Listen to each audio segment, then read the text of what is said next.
Hi hello ನಮಸ್ಕಾರ friends. ನಾಳಿನ ಸಂಚಿಕೆಯಲ್ಲಿ ಪವಿತ್ರ ಬಂಧನ ಏನಾಗುತ್ತದೆ ಅಂತ ಅನ್ನೋದನ್ನು ನೋಡ್ಕೊಂಬರೋಣ ಬನ್ನಿ. ರೋಚಕತೆ ತರುತ್ತಾ ಇದೆ ಪವಿತ್ರ ಬಂಧನ ಅಂತಲೇ ಹೇಳಬೇಕು. ಫಸ್ಟ್ ನೈಟ್ ರೂಮಿಗೆ ದೇವಾಗೆ ಪವಿತ್ರ ಇಬ್ಬರೂ ಬಿಟ್ಟಿರ್ತಾರೆ.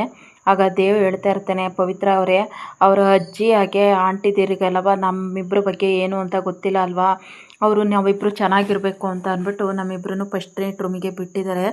ಆದರೆ ನೀವು ನನ್ನನ್ನು ಅರ್ಥ ಮಾಡ್ಕೊಳ್ರಿ, ನನ್ನ ಮೇಲೆ ನಂಬಿಕೆ ಇಡಿ, ಯಾವುದೇ ಕಾರಣಕ್ಕೂ ನಾನು ಮಾತ್ರ ನಾನಾಗಿ ನಿಮ್ಮ ಜೊತೆಯ ಒಂದಾಗಬೇಕು ಅಂತ ಅಂದ್ಬಿಟ್ಟು ನಾನು ನಿನಗೆ ಚಿತ್ರಹಿಂಸೆ ಕೊಡೋದಿಲ್ಲ. ನೀವು ಯಾವಾಗ ನನ್ನನ್ನು ಗಂಡ ಅಂತ ಒಪ್ಕೊಂಡು ನನ್ನ ಜೊತೆ ಸಂಸಾರ ಶುರು ಮಾಡ್ತಿರೋ ಆಗಲೇ ನಾನು ಕೊಡುವ ನಿಮ್ಮ ಜೊತೆ ಸಂಸಾರ ಶುರು ಮಾಡ್ತೀನಿ. ಅಲ್ಲಿವರೆಗೂ ನಾನು ಯಾವುದೇ ಕಾರಣಕ್ಕೂ ನಿಮಗೆ ಹಿಂಸೆ ಕೊಡೋದಿಲ್ಲ, ನೀವು ಆರಾಮಾಗಿ ಮಲಗಿಕೊಳ್ಳಿ ಅಂತ ಅಂದ್ಬಿಟ್ಟು ದೇವ್ ಹೇಳ್ತಾ ಇರ್ತಾನೆ.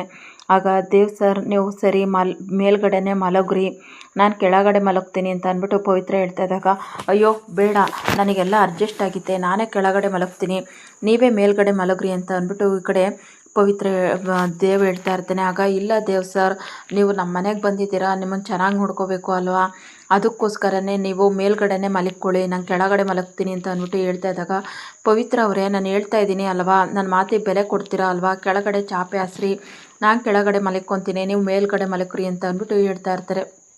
ಸರಿ ಅಂತ ಅಂದ್ಬಿಟ್ಟು ಈ ಕಡೆ ಪವಿತ್ರ ಚಾಪೆ ಕೂಡ ಹಾಸ್ಕೊಡ್ತಾಳೆ. ಹಾಗೆ ದೇವ್ ಕೂಡ ಕೆಳಗಡೆ ಮಲಗ್ತಾನೆ. ಪವಿತ್ರ ಕೂಡ ಮಂಚದ ಮೇಲೆ ಮಲಗಿಕೊಂಡಿರ್ತಾಳೆ. ಆಗ ಪವಿತ್ರ ಮನಸ್ಸಿಗೆ ತುಂಬ ಬೇಜಾರಾಗ್ತಾ ಇರುತ್ತೆ.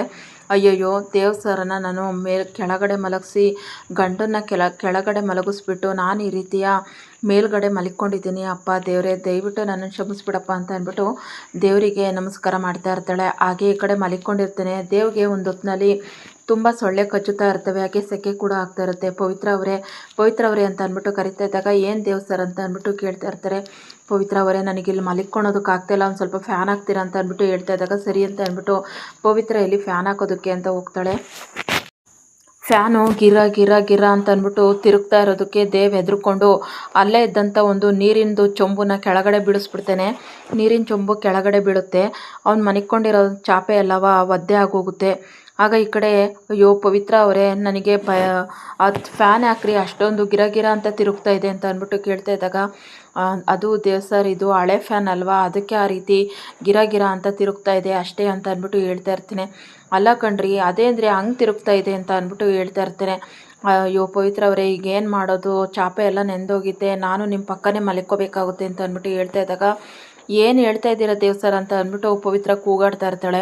ಅಯ್ಯೋ ಪವಿತ್ರ ಅವರೇ, ನಾನು ಹೇಳೋದನ್ನ ಅರ್ಥ ಮಾಡ್ಕೊಳ್ರಿ, ಇಲ್ಲಿ ನೋಡ್ರಿ, ನಾನು ಮಲಿಕ್ಕೊಳೋ ಅಂಥ ಜಾಗ ಎಲ್ಲ ಫುಲ್ಲು ಒದ್ದೆ ಆಗೋಗಿದೆ, ಏನು ಮಾಡೋದಕ್ಕಾಗುತ್ತೆ, ಈಗ ನಾವಿಬ್ಬರು ಒಟ್ಟಿಗೆ ಮಂಚದ ಮೇಲೆ ಮಲಿಕ್ಕೋಬೇಕಾಗುತ್ತೆ ಅಂತ ಅಂದ್ಬಿಟ್ಟು ದೇವ್ ಹೇಳ್ತಾ ಇರ್ತಾನೆ. ಆಗ ಸರಿ ಅಂತ ಅಂದ್ಬಿಟ್ಟು ಮಧ್ಯಕ್ಕೆ ಒಂದು ಸೊಳ್ಳೆ ಪದರನ ಬಿಡ್ತಾರೆ. ಆ ಕಡೆ ದೇವ್ ಮಲಿಕ್ಕೊತಾನೆ, ಈ ಕಡೆ ಪವಿತ್ರ ಮಲಿಕ್ಕೊತಾಳೆ. ಆಗ ದೇವ್ ಆರಾಮಾಗೆ ಮಲಿಕ್ಕೊಂಡಿರ್ತಾನೆ, ಆದರೆ ಪವಿತ್ರ ಮಂಚದ ತುದಿ ಹತ್ರ ಮಲಿಕ್ಕೊಂಡಿರ್ತಾಳೆ. ಒಂದು ಹೊತ್ತಿನಲ್ಲಿ ಪವಿತ್ರ ಮಲಗಿಕೊಂಡಿದ್ದಾಗ ನಿದ್ದೆಗಣ್ಣಲ್ಲಿ ಅವಳು ಕೆಳಗಡೆ ಜರುಗ್ತಾ ಬರ್ತಾಳೆ. ಎಲ್ಲಿ ದೇವ್ಗೆ ಟಚ್ ಆಗಿಬಿಡುತ್ತೋ ಅಂತ ಅಂದ್ಬಿಟ್ಟು ಜರುಗ್ತಾ ಬರ್ತಾ ಇರಬೇಕಾದ್ರೆ ಪವಿತ್ರ ಕೆಳಗಡೆ ಬಿದ್ದುಬಿಡ್ತಾಳೆ. ಆಗ ದೇವ್ ಪವಿತ್ರನ ಕೈ ಹಿಡಿದ್ಬಿಟ್ಟು ಅವನ ಎದೆ ಮೇಲೆ ಎಳ್ಕೊಂಡ್ಬಿಡ್ತಾನೆ. ಆಗ ದೇವಾಗೆ ಪವಿತ್ರ ಇಬ್ಬರು ಸಂಸಾರ ಶುರುವಾಗುತ್ತೆ. ನಿಜವಾದ ಗಂಡ ಹೆಂಡತಿಯಾಗಿ ಪವಿತ್ರ ಆಗಿ ದೇವ್ ಇಬ್ಬರು ಒಂದಾಗ್ತಾರೆ. ಬೆಳಗ್ಗೆ ಆಗಿದ್ದಾಗ ಈ ಕಡೆ ಪವಿತ್ರ ಆಗಿ ದೇವ್ ಇಬ್ಬರು ಆಫೀಸಿಗೆ ಹೊರಡಬೇಕು, ಟೈಮ್ ಆಗ್ತಾಯಿದೆ ಅಂತ ಅಂದ್ಬಿಟ್ಟು ಆಫೀಸಿಗೆ ಹೊರಡೋದಕ್ಕೆ ಅಂತ ಅಂದ್ಬಿಟ್ಟು ಕಾರ್ ಮೆಕ್ಯಾನಿಕ್ಕನ್ನ ಕರೆಸ್ಬಿಟ್ಟು ಕಾರ್ನೆಲ್ಲ ರೆಡಿ ಮಾಡಿಸ್ಕೊಂಡು ಅಲ್ಲಿಂದ ಹೊರಡ್ತಾರೆ. ಅಪ್ಪ ಬರ್ತೀನಿ ಅಪ್ಪ, ನಾನಿನ್ನ ಮತ್ತೆ ಇನ್ನೊಂದು ಸತಿ ಯಾವಾಗಾದರೂ ಬರ್ತೀನಿ ಅಂತ ಹೇಳ್ಬಿಟ್ಟು ಪವಿತ್ರ ಆಶೀರ್ವಾದ ತಗೊಂಡು ಈ ಕಡೆ ಹೊರಡ್ತಾಳೆ. ಹಾಗೆ ಕಾರಲ್ಲಿ ಹೋಗ್ತಾ ಇರಬೇಕಾದ್ರೆ ಈ ಕಡೆ ದೇವ್ ಸ್ಪೀಡಾಗಿ ಕಾರನ್ನು ಓಡಿಸ್ತಾ ಇರ್ತಾನೆ. ಸ್ಪೀಡಾಗಿ ಕಾರನ್ನು ಓಡಿಸ್ತಾ ಇರಬೇಕಾದ್ರೆ ಈ ಕಡೆ ದೇವ್ ಕಾರ್ ಇದು ತಪ್ಪಿ ಮರಕ್ಕೆ ಹೋಗಿ ಡಿಕ್ಕಿ ಹೊಡಿತಾನೆ. ಆಗ ಪವಿತ್ರಗೆ ತಲೆಗೆ ಏಟಾಗುತ್ತೆ. ದೇವ್ಗೆ ಏನೂ ಆಗೋದಿಲ್ಲ. ಆದರೆ ಪವಿತ್ರವರೇ ಅಂತ ಅಂದ್ಬಿಟ್ಟು ಕೂಗಾಡ್ತಾ ಇದ್ರಾಗ ಪವಿತ್ರ ಜೀವಕ್ಕೆ ಅಪಾಯ ಆಗಿರುತ್ತೆ.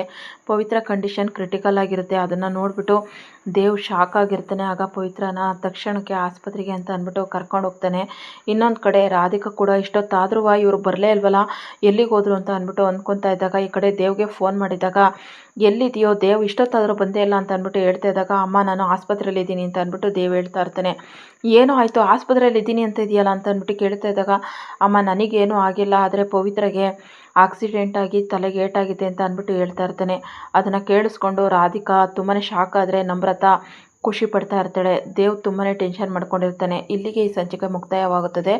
ನಾಳಿನ ಸಂಚಿಕೆಯಲ್ಲಿ ಏನಾಗುತ್ತದೆ ಅಂತ ನೋಡೋಣ. ಅದಕ್ಕಿಂತ ಮುಂಚೆ ಯಾರೆಲ್ಲ ನನ್ನ ಚಾನಲ್ನ ನೋಡ್ತಾ ಇದ್ದೀರಾ, ದಯವಿಟ್ಟು ನಿಮಗೆ ಕೈ ಮುಗಿದು ಬೇಡ್ಕೊತಾ ಇದ್ದೀನಿ, ನನ್ನ ಚಾನಲ್ನ ಸಬ್ಸ್ಕ್ರೈಬ್ ಮಾಡ್ಕೊಳ್ಳಿ. ಹಾಗೆ ನನಗೆ 100% ನಂಬಿಕೆ ಇದೆ ನಿಮ್ಮ ಮೇಲೆ. ನೀವು ನನ್ನ ಚಾನಲ್ನ ಸಬ್ಸ್ಕ್ರೈಬ್ ಮಾಡ್ಕೊಳ್ತೀರಾ ಅಂತ ಅಂದ್ಬಿಟ್ಟು. Thank you for watching.